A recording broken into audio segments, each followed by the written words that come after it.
Welcome back to Jazz Time. JazzTime.com is an online store that buys, sells, and trades authentic luxury watches. We make these videos so you can easily choose the best watch for yourself in the comfort of your own home. We offer the lowest prices anywhere online, and if you'd like to know the price, simply click on the links in the description below.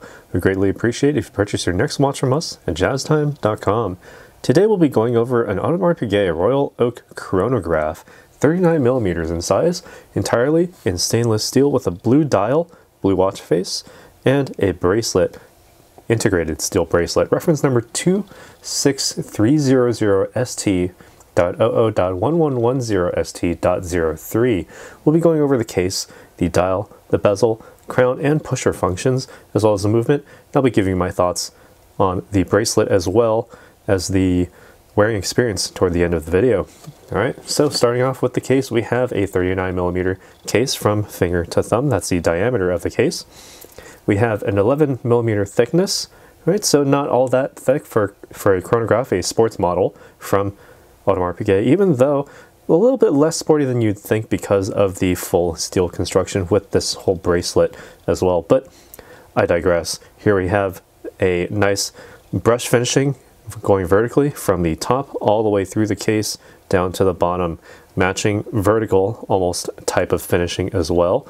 That goes along with the shape of the case with a nice high polished little bevel on the corner, these edges here that sort of act as accents down these lugs and into the bracelet as well. All right, so more on the bracelet later.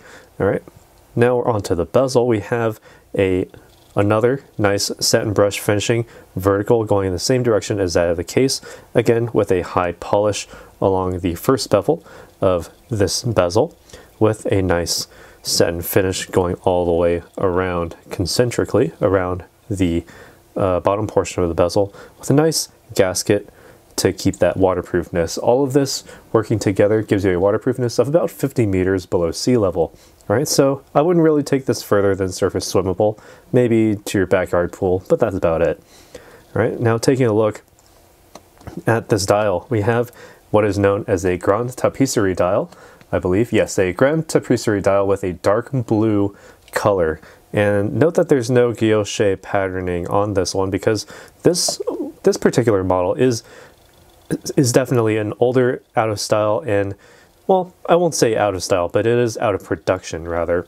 So this is from around 2008 to 2010, so at least 10 years old, if not more.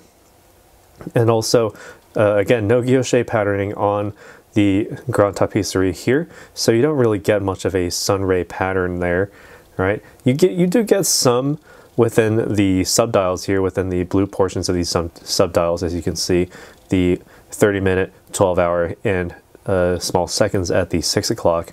We have a date aperture at the 4:30, so if you ever need to know the date, it's there. Not super high on the visual hierarchy scale, but it's there if you need it. Same with these index hour markers, also not very high on the visual hierarchy scale, but they're there when you need to tell the time with these Royal Oak hands, right? Blending in very nicely with the overall presentation here.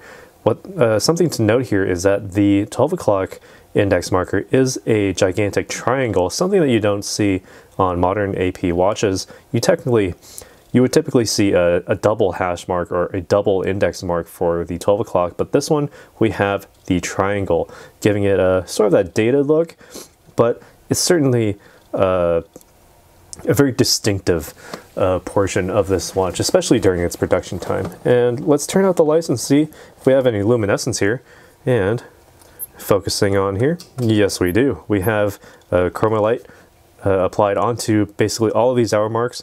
Note that the 3, 6, and 9 are actually rectangular, all right, given that they're very, very tiny, very, very squished within their little respective spots. But in low light situations, you'll be able to tell the 3, 6, and 9 quite easily, as you can see. 12, extremely easy to see with all of its luminescence there, with the Royal Oak hands also containing their own luminescence as well, all right? Now turning the lights back on, we can take a look at the functions of this watch. Rather simple as you would expect. All right, so unwinding the watch gives you to the first position, allowing you to wind the watch. About 20 to 30 full winds is all you need to get started from a dead stop and up to its full power reserve. Rather simple there. Pull it out to the next position, and note that you actually do have what is known as a quick set date. All right, so what that means is that you can turn the crown to adjust the date rapidly without having to just move that minute hand all the way around and advance the hour hand slowly to the next day. No, you can do so very easily here. And it's about a half turn for each day. All right, so not a huge issue because it's not like you're going to be changing the date all that frequently, maybe a few times a year, and that's about it. The most you would do is say on February, where you would have to move it a few days, you know, to the 1st of March. Rather simple there anyway. Pull the crown out to the final position, and note that the small seconds hand is still going. No hacking function here, but if you're familiar with this sort of functionality, you'll note that you can simply stop that seconds hand manually by winding that minute hand backwards, or just very lightly pressing on it in the backwards position and then just waiting to synchronize it to an atomic clock, and then simply pressing it in, and there you go. Bob's your uncle. Nice and easy to set the time there. All right, screw the crown tightly back in, and we also have these chronograph pushers. It wouldn't be a Royal Oak chronograph without these pushers. All right, so note that you do have to screw these in and screw them out in order to actuate them. All right, and I actually screw these in rather tightly earlier, so they will take a little bit of force if you screw them in a little too tightly. Now keep in mind that these should be screwed in tightly when you are going into water. All right, but you can keep it running. There we go. Pressing the top button will allow that chrono hand, center mounted, to act as a large seconds hand, should you so desire. And no sudden stops, sudden starts, sudden stops, no weird stuttering of that movement, all right, for the chrono hand. And as you cross the 1 minute mark, the 30-minute dial will tick up 1 for each time it makes a full revolution. 2 full revolutions of the 30-minute chrono dial will advance the 12-hour dial by 1 tick, all right? Nice and easy there. Or actually, each revolution will advance this one by 1 tick, all right? Anyway, to stop it, just simply press the top button again, press the bottom button to reset the subdials as well as that large chrono hand back to 12, all right? And again, to ensure your water safety, your waterproofness of this watch, be sure to close these down tightly so that you don't get waterlogged and basically damage your watch or your movement. Speaking of the movement, what makes all of this possible? It is the in-house made caliper, the self-winding 2385. Now you can't see it through the case back because this is an older model, so you have the solid case back with just the word Royal Oak along with the serial number with each watch, all right? So you do get sort of that sun ray pattern on the back, so it gives it kind of a nice thing to look at, but newer models will have that exhibition case back allowing you to see through the back of the watch, all right? You don't get that with this one, unfortunately, but you do get that added safety of, you know, basically keeping everything nice and safe on the inside. What it has is the chronograph, the hours, minutes, and small seconds hand, and the date in terms of the functionality. We have a total of 304 parts, 37 joules. It has a total diameter of 26.2 millimeters, beats at a frequency of 21,600 vibrations per hour, or 3 hertz. That's basically 6 times a second. And we also have a total power reserve of 40 hours. There's also a unidirectional winding rotor on the inside. So basically, all you need to do is just wind the watch to its fullest capacity, put it on your wrist, and your natural movements of your wrist will keep the watch wound up to that maximum 40-hour power reserve. All right, meaning that you can set this down on a Friday evening, you can pick it back up on a Saturday or Sunday morning, really.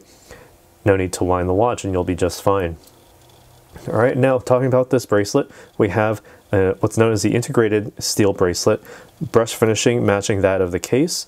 All right, across all of these links, including the intermediate links, with a nice high polish sort of edge on the inside of these to give them very distinctive and sort of that glowing look as you can look at them depending on the angle, right? And continuing on from the lugs, the high polish on the bevel there continues onto all of these links as well, okay, with a nice satin brush finishing going up perpendicularly to the flow of links there, okay.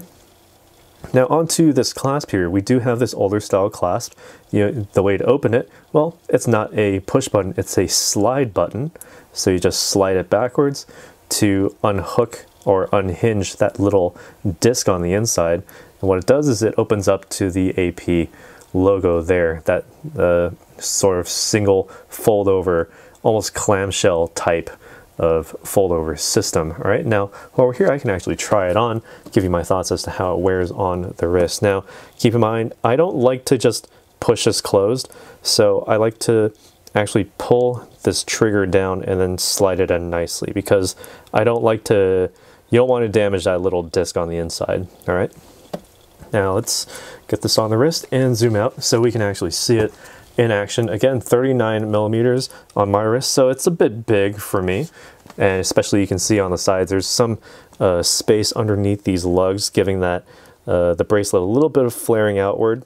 All right, so certainly on my wrist, 7 inches in circumference, it's about as big as I would go, but that's just me. So if you like having a larger watch on your wrist and you have a smaller wrist, sort of like 7 inches or smaller, you can certainly go for one of these. And having something like this on your wrist with that wrist presence, well, is exactly that. It's wrist presence. The overall size helps with those chronograph pushers, and also having this dark blue dial, a little bit understated overall in its overall aesthetic, because it is a darker shade of blue, not so much a lighter blue that you would typically see in newer models from, say, 2015 onward.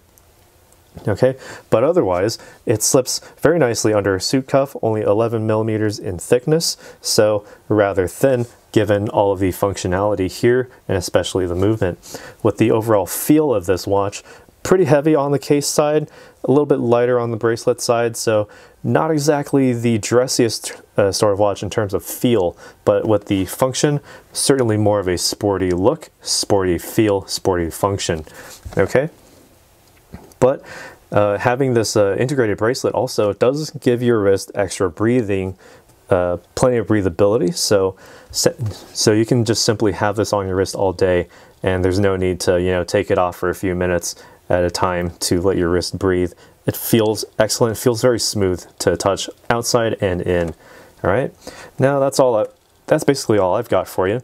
What do you guys think about this watch? Let us know down in the comments below what you think about this Royal Oak chronograph from about late 2000s to the early 2010s, no later than 2010 itself. All right, let us know down in the comments below. Be sure to like the video if you haven't already, and subscribe. Hit that bell notification so you can be notified when you go live with another video like this one. And as always, if you'd like to purchase this watch or any other watch like this, new, discontinued like this one, or, you know, say an even limited production, such as this one, visit our website, jazztime.com. Links in the description below for your buying link and contact information. All right, we'll see you in the next video. Take care.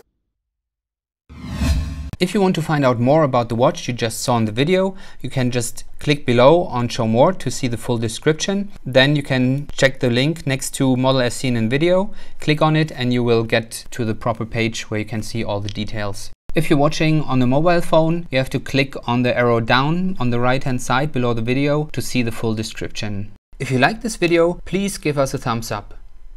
If you would like to share this video with your friends, you can use the share button below and share it on any platform you like. If you have questions, constructive feedback, want to tell us about some mistakes or misspeaks, just write a comment below.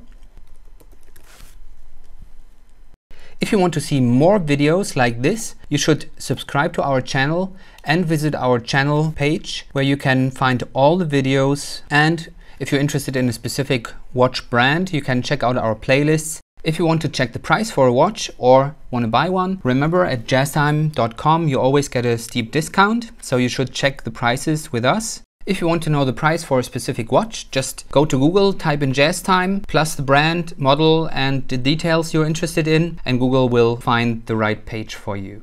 Thank you for watching.